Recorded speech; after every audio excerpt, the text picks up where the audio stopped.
listening to the Multifamily Podcast, brought to you by Ron Ruiz and Martin Canchola, co-founders of ApartmentSEO, a premier Google agency, where we discuss current multifamily and real estate trends, apartment marketing strategies, and speak with some of the most influential thought leaders shaping the multifamily industry today. Well, I hope everyone is ready for today's inspiring show on the Multifamily Podcast with Ron and Martin. Hello. We are here today with a very dear friend of mine, a legend in the multifamily industry, if you will. Today, we'll be discussing with her what life was like at one of the multifamily's fastest growing startups, tips from a true multifamily executive, as well as dealing with adversity and finding balance as a woman professional in multifamily industry. Ladies and gentlemen, I'd like to introduce you to the one and only, my personal friend, Lynn Owen, Executive VP at Avenue 5 Residential. Welcome, Lynn, to the podcast. Well, hello there, and I'm so happy to be here. Thank you for all that. Yeah, it's definitely such a pleasure to have you on the show, Lynn. Having someone of your caliber, being able to speak to our audience today, it's really going to be a treat for us and them. So we know being a part of a fast and growing startup can be fun and exciting, but of course it comes with its own sets of rewards and challenges. Before you were at Avenue 5 Residential, you were with True America, and at the same time, it was a brand new multifamily startup. What was your role there, and what was their business mission in multifamily? Well, my role was Chief Operations Officer, and I oversaw asset management and construction management.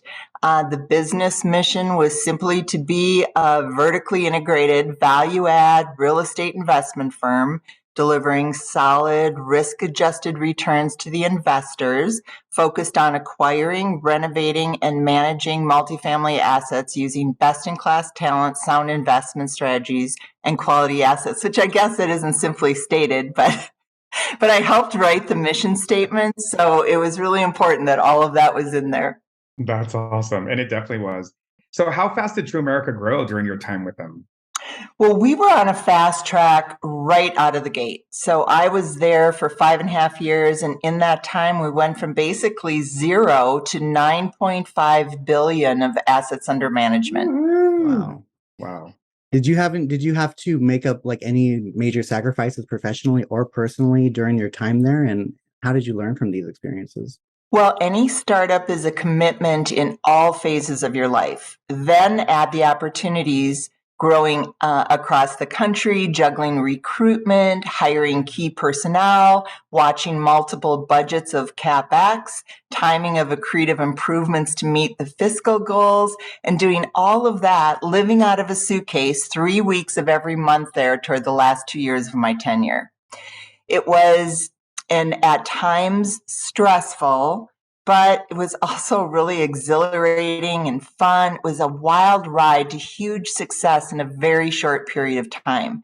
To be a part of the newness of that company and being able to organize workflow and reporting for the investors, be able to put processes in place and then carry the consistency through to I think at the time we had like 10 third-party management companies and our own remote offices across the nation. And then juggling, as I mentioned previously, staffing, working with the team on their own personal career goals and being available to the many investor relationships. Being able to work with Bob Hart, though, an icon, and I always refer to him as the savant in the real estate investment space, and the other really smart business savvy executives there. It was always a brain bank of learning and collaborating in ways one would never think they would have to be able to deliver the results we all did. That experience really, really changed my life forever, and I will always be grateful to Bob. That's amazing. Yeah, definitely that growth. So how did you get your new and growing organization to come together and prepare for that kind of fast company growth? Honestly, there was no time to sit back and ponder, how are we going to do all this? We just did. So strong leadership in Bob and his gift in empowering us to perform at optimal levels was everything the first 3 years of growing.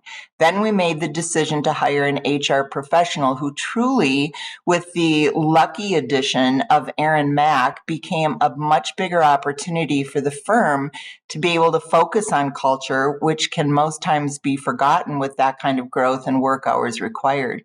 Well, with any new startup, growing a team can be a challenge. What challenges did you face when trying to hire new team members for True America? In the beginning, it was making sure we hired experienced people with track records of success and then vetting it out in real time. Could they survive the fast pace, the stress, the deadlines? Most made it, but some did not. Yeah, no, we know that feeling too. So, for all your time with True America, what were some major benefits you took from your experience, and how did you take this with you to your future endeavors? So I have had a very, very lucky time in my career. I was able to work next to some of the most brilliant business minds in the country. Bob Hart, John Dracos, Paul Nasser, Tom Toronto, Alan Epstein, the entire LiveCore Blackstone team. The list is incredibly long. I'm incredibly lucky. They all have a different way to look at investments. And when you take the time to listen, observe, ask questions, you cannot help but learn so many different strategies. And with all of those differences, I have been able to call to mind each one in different situations now that help resolve problems or get a higher return based on that creative thinking. I use what I learned at TA every single day. I learned a lot about myself and how I am very resilient and strong and able to think on my feet, pushing myself physically as well as intellectually and emotionally was an opportunity to grow and know each and every day. It's amazing. After your time with True America, you became CEO of Compass Acquisition Partners. Now that's huge. This was an amazing opportunity, and I am sure it was all very exciting and scary at the same time.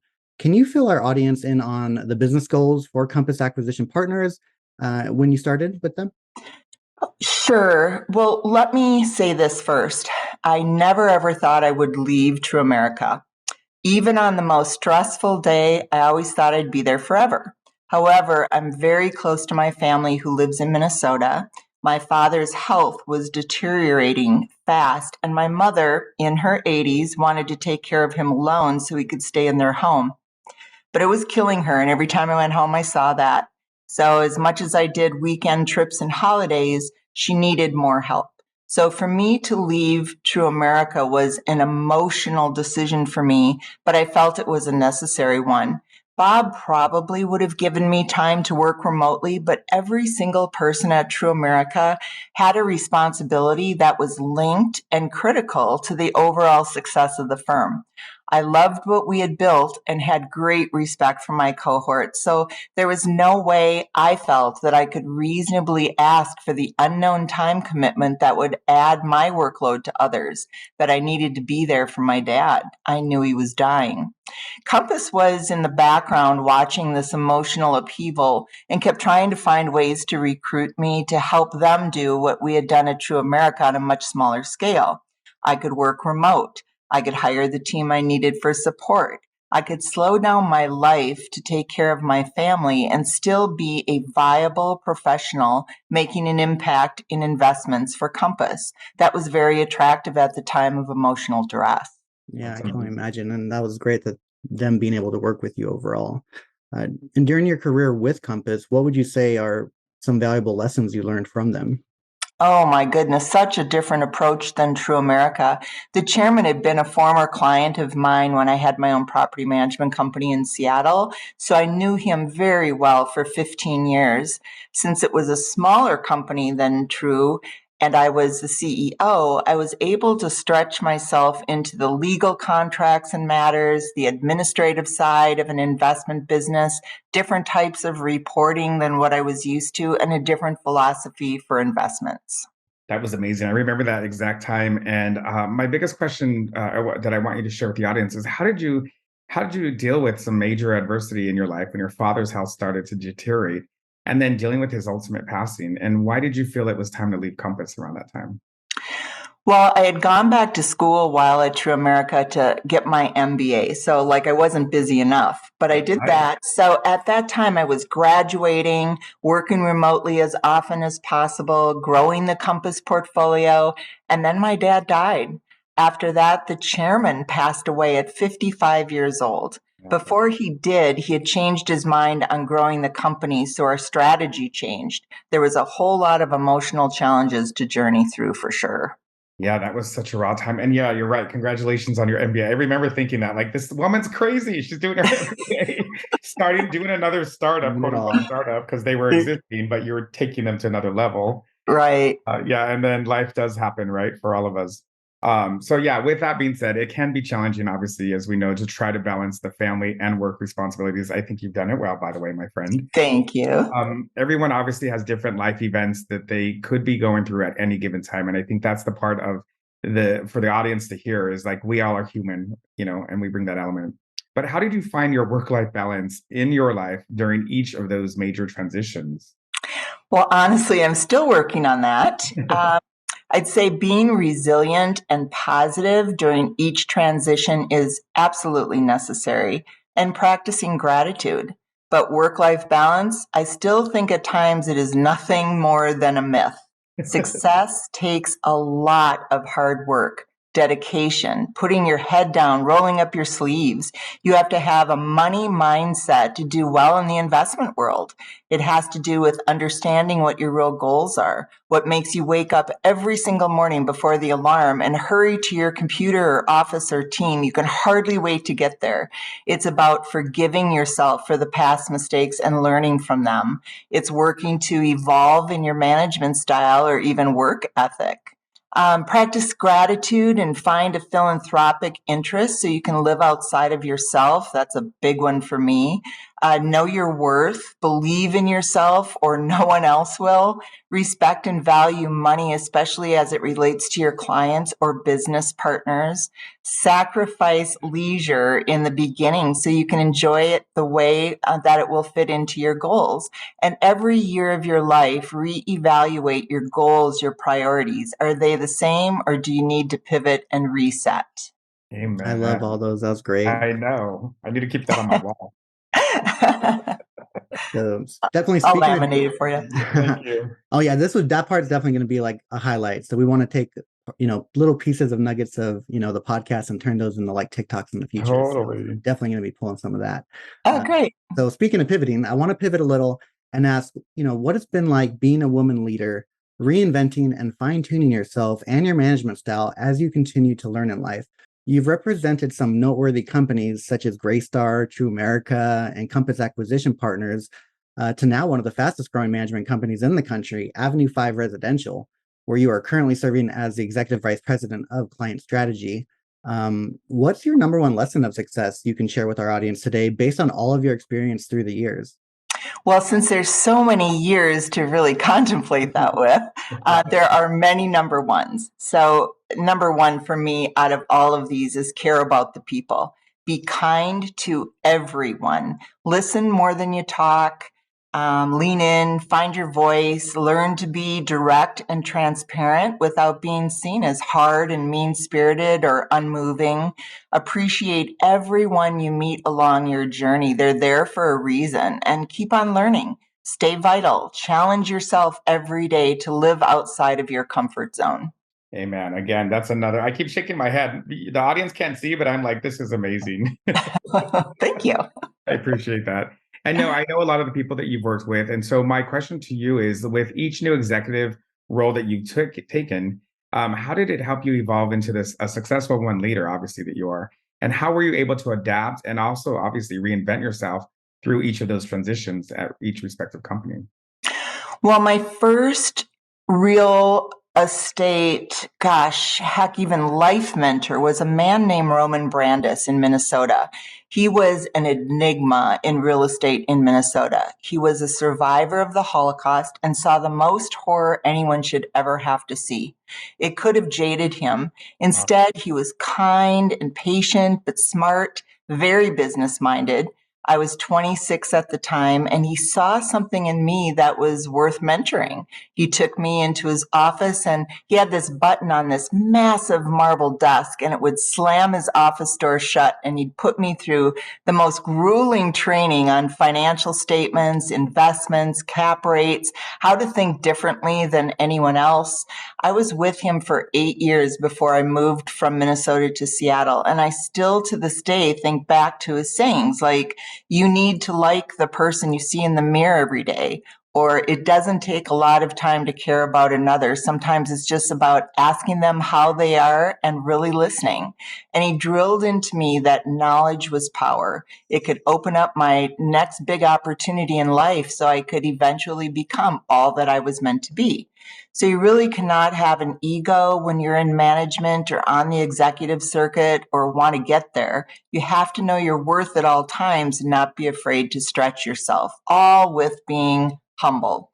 Totally. I remember I used to have knowledge is power posted on when I worked at JP Morgan as a loan counselor. I had knowledge is power just posted up right there so I could see it every day. So it's so true. Love it. Put it back up.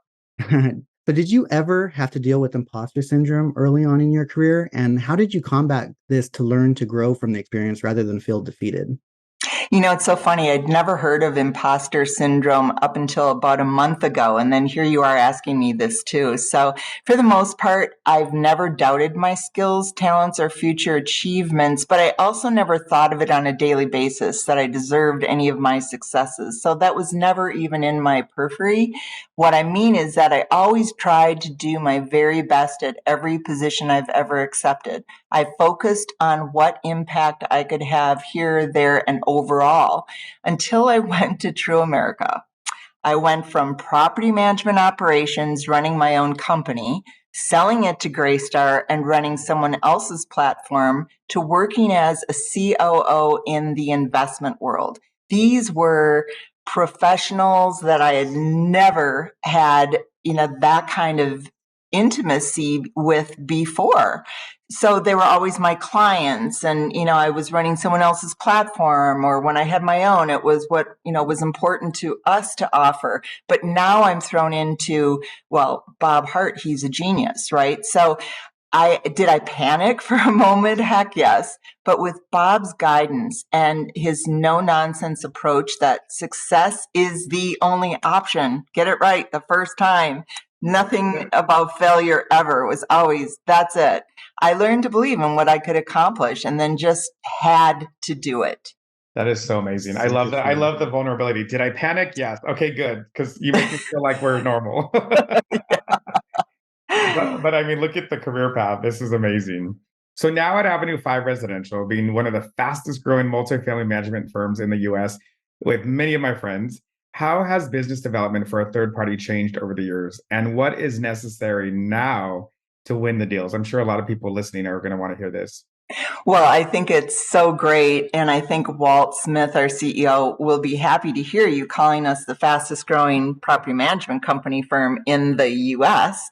I would say that last year and this year, I would agree with you. It's been phenomenal growth. We are on the brink of breaking into the 100,000 unit mark any day. Awesome. So I've been doing this for 35 plus years, and the biggest change is that although relationships are still very important for third-party growth, there are no loyalties. You must perform. You must over-communicate with your client. You must understand their strategy. And when someone is unhappy because the occupancy is lower than budget, but fiscally, you look at the numbers and you're driving top line and bottom line numbers with, much greater than budget. An investor always thinks if they were at the budgeted occupancy, we could really outdo our ROI and overachieve our promise to our investors. Remember, it's always going to be about them or their fund or whatever platform they measure by. So again, you have to focus on performance and understand your clients' true values they measure you by. You can be the best of friends with the client, but if you don't understand their investment strategy, you will lose them to someone who asks the right questions. That is so true. Even on the vendor side, especially. Like, it's great to have the relationships that we have, but the performance is really what speaks. Totally. What do you feel is winning Avenue 5 residential so many new deals? What sets you apart from all the rest of the third-party multi-management companies? Okay, my favorite question. It's our people. Even when I was on the client side and hiring Avenue 5, I felt that Avenue 5 had the best talent. They certainly have the best culture out there that attracts and keeps the talent. And truly, no matter how large we get, which has all been organic growth, by the way, we will always customize to what our clients need, versus having a strict playbook on how we do things. It is always the client first with Avenue 5 and a true desire to be a partner for the long haul. We are large enough to provide necessary bandwidth, yet not the big company where clients can get lost in a sea of clients. So we still offer that personal attention and customized service that a lot of the, really big ones just cannot. Yeah, and like you mentioned, like the people definitely have provided all of that. And I think that that's really how Avenue 5 has been in a class of its own. It's amazing to see, obviously, how fast the company grew from their humble inception in 2014, which was just after we started at Apartment SEO. I remember the growing pains. So Lynn, does Avenue 5 have any news or updates that you can share with our audience today? Well, thank you for saying that, Ron. We are in 20 states now, coast to coast, and are really winning deals in the Mid-Atlantic and Southeast. So it's a very exciting time for us. And there's nothing that I can share today, but I really encourage you to stay tuned. There are some very exciting things to come. Okay. Very well. So for future multifamily executives working their way up the ranks, what's your advice to them for continuing to evolve their success over time? Well, this, I think, is just really short. Remember to be humble, learn all that you can, find a mentor early on who will invest in your future, listen more than you speak, ask questions, find your voice, and find your differentiator and be the absolute best at it. So it's really finding your own brand. Totally. That's exactly it. I love the whole find your voice too. That's the other half of it, because it could get lost in just the daily to-dos and the mission at hand. When you have to do something new that scares you, or there's a possible risk of failure, how does Lynn Owen overcome those fears and use them as a way to grow? Oh, Ron, I'm fearless. Don't you know that by now about me? I do, actually. No, seriously, if there is something new I'm not familiar with, I research the heck out of it until I have found my comfort level. And as far as risk of failure, you have to fail sometimes to achieve the big wins. So with no risk, there truly is no reward. So I think after a fail, you need to take the time to look at what led up to that fail, find your lessons learned, ask for feedback, and listen without a defensive attitude. Constructive criticism is a very, very powerful tool. Always ask for feedback. That is so true. You got to be ready for that honest feedback. Yeah. So obviously success means different things to different people, whether it's more money, more time with the family, or the ability to work remote. There are always certain aspects of life people want to improve or prioritize. So how would you define success for multifamily professionals in today's age?